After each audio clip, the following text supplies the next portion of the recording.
जय गायत्री माता, जय गुरुदेव। आगे गुरुदेव जी लिखते हैं कि हुआ यह कि उस दिन मेरे कई परिचित मित्र और सहेलियां घर मिलने आए। अभी हम उनसे बातचीत कर ही रहे थे कि किसी ने फोन पर बुलाया। इसके बाद जो जो घटित हुआ वह सब रात को देखे स्वप्न का अक्षरश सत्य स्वरूप था। मुझे सब कुछ स्वप्न में कैसे मालूम हो गया, मैं इसे आज तक नहीं जान पाई। जब भी विवाह की वर्षगांठ आती है, यह स्वप्न मुझे मनुष्य जीवन के सत्यों की शोध को प्रेरित करता है, पर मैं अपने को उसके लिए विवश पाती हूँ। ऐसे स्वप्न जिन्होंने अपनी सत्यता के ऐतिहासिक पृष्ठ खोले हैं, एक सुविस्तृत श्रृंखला है। शेक्सपियर ने जूलियस सीजर नाटक में सम्राट सीजर के स्वप्न को यथावत चित्रित किया है। सीजर की पत्नी कार्नेलिया को अपने पति की हत्या का पूर्वाभास स्वप्न हो गया था, इसलिए उस दिन उसने पूरा जोर लगाकर सीजर को राज दरबार जाने से रोका था। पर सीजर को सपनों पर विश्वास नहीं था, इसलिए उसने बात नहीं मानी और उसी का परिणाम था कि वह दरबार गया और उसी दिन उसकी हत्या कर दी गई। सम्राट क्रीसस ने अपने पुत्र एथिस की हत्या का सारा दृश्य स्वप्न में ही देख लिया था। कहते हैं कि गांधी जी को अपनी मृत्यु की बात स्वप्न में ही कई दिन पूर्व ही मालूम हो गई थी। ऐतिहासिक महापुरुषों के जीवन के इन प्रसंगों को देखकर ही विजडम ऑफ ओवर एलफ पुस्तक में पॉल बर्टन ने लिखा है कि विज्ञान और बुद्धिवादी लोग भले ही इसे रूढ़िवाद या केवल मानसिक कल्पना कहें, पर स्वप्न जीवन के कोई गंभीर अध्याय हैं। उनके विश्लेषण द्वारा आत्मा के गहन रहस्यों तक पहुंचने में बड़ी मदद मिल सकती है। कोई मनुष्य निरंतर जागृत नहीं रह सकता। यदि किसी को सोने न दिया जाए तो वह मर जाएगा। मनुष्य जीवन का 1/3 भाग निद्रा में व्यतीत करता है। निद्रा का अधिकांश भाग सपनों से घिरा होता है। इससे पता चलता है कि अचेतन अवस्था जीवनी शक्ति का स्रोत है, पर उस समय भी चेतना का अस्तित्व बना रहता है, अर्थात वह पदार्थ नहीं जो जाति। यही वह प्रकाश था जिसने भारतीय तत्वदर्शियों को पुनर्जन्म और लोकोत्तर जीवन के बीच के रहस्यों को जानने का द्वार खोला। स्वप्न की स्थिति में मनुष्य के शरीर में अनेक परिवर्तन होते हैं। नाड़ी की गति मध्यम हो जाती है, रक्तचाप भ्रमण धीमा पड़ जाता है, संपूर्ण इंद्रियां धीमी पड़ जाती हैं, धड़कन, हृदय की धड़कन और फेफड़ों द्वारा रक्त शुद्धि का कार्य भी जारी रहता है, पर विचार स्थिर हो जाते हैं। देखने, सुनने, सूंघने, स्पर्श करने, चखने आदि की शक्ति नहीं रह जाती। पर स्वप्न अवस्था में यह सारी क्रियाएं इंद्रियातीत अवस्था में अनुभव होती रहती हैं। मनुष्य सामान्य निद्रा अवस्था में भी, जबकि उसके शरीर के से दृश्यों का अनुभव होता है, उससे यह प्रमाणित होता है कि विकास है। स्वप्न यों अस्थिर हो दिखता है, पर जीवन भी अस्थिर ही तो है। स्वप्न में जैसे थोड़े देर के लिए हम सूक्ष्म और विराट अदृश्य और भविष्य के दृश्य सत्य देख लेते हैं, पर जागृत में वह कभी सत्य कभी असत्य प्रतीत होते हैं। उसी प्रकार यह संसार है। हम जब तक व्यवहार से बंधे हैं, तब तक सब कुछ असत्य होकर भी सत्य दिखता है, पर वस्तु स्थिति का पता तो तभी चलता है जब चेतना स्वप्न जैसी मूल स्थिति में आती है। इसलिए सपनों का मनुष्य जीवन में बड़ा भारी महत्व है। स्वप्न में जिस प्रकार मनुष्य की चेष्टाएं काम करती रहती हैं, उसी प्रकार लोकोत्तर जीवन में अर्थात आत्मा अमर है। यदि हम उसे जीवित अवस्था में ही जान लें तो विराट चेतना की सर्वदर्शी, सर्वव्यापकता, सर्वज्ञता के सभी गुण अपने अंदर विकसित कर सकते हैं, जो सपनों में थोड़े समय के लिए और बहुत स्पष्ट छाया चित्र से दिखाई देते हैं।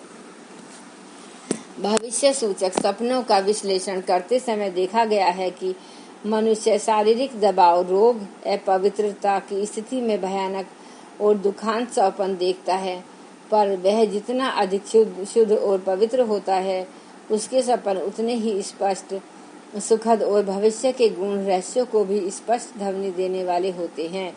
इससे यह प्रमाणित होता है कि चिदाकाश अर्थात आत्मा या मूल चेतना नितांत शुद्ध और पवित्र है। उस अवस्था की एक क्षणिक झलक से यदि जीवन के किसी महत्वपूर्ण भाग का दृश्य दिख सकता है तो अपना जीवन नितांत शुद्ध और भौतिक कामनाओं से हटाकर ही सारे जीवन के दृश्यों का पूर्वाभास पाया जा सकता है। यही नहीं, प्रगाढ़ निद्रा में भी मनुष्य जागृत अवस्था में भी अधिक बढ़कर दूसरे लोगों को संदेश और प्रेरणा देने के लिए पारमार्थिक कार्य कर सकता है।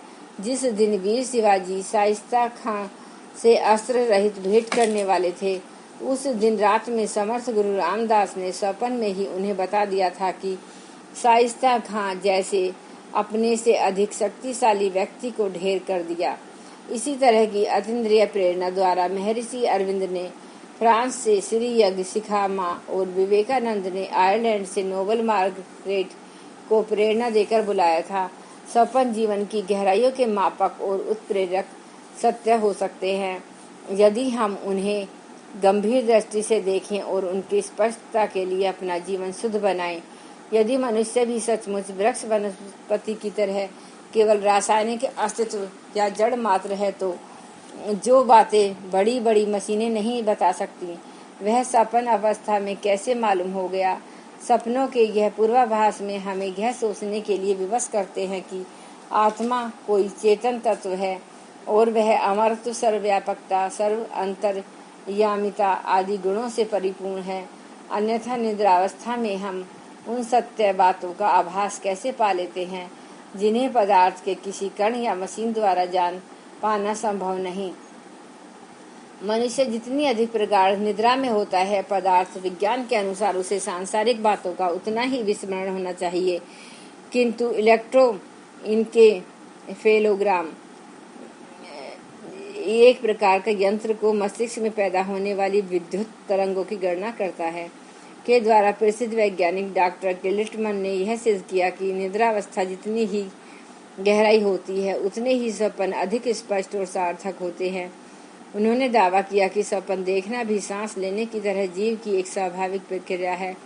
स्वाभाविक क्रिया यदि सत्य बातों का ज्ञान करा सकती हैं तो उनकी अनुभूति करने वाले तत्व को जड़ नहीं कहा जा सकता।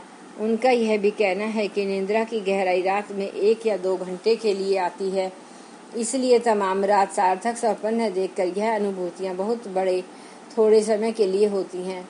प्रातःकाल जब वह प्रकृति भी स्वच्छ हो जाती है और थोड़े समय के लिए मनुष्य भी गहरी निद्रा में उतरता है तो उसे ऐसे स्वप्न दिखाई देते हैं जिन्हें किन्हीं सत्य घटनाओं का पूर्वाभास मिलता है। इसलिए कोई यदि यह तर्क करे कि यदि स्वप्न आत्मचेतना के प्रमाण है तो सबको ऐसे स्वप्न क्यों नहीं दिखाई देते, तो उसका खंडन उस उपरोक्त कथन से हो जाएगा।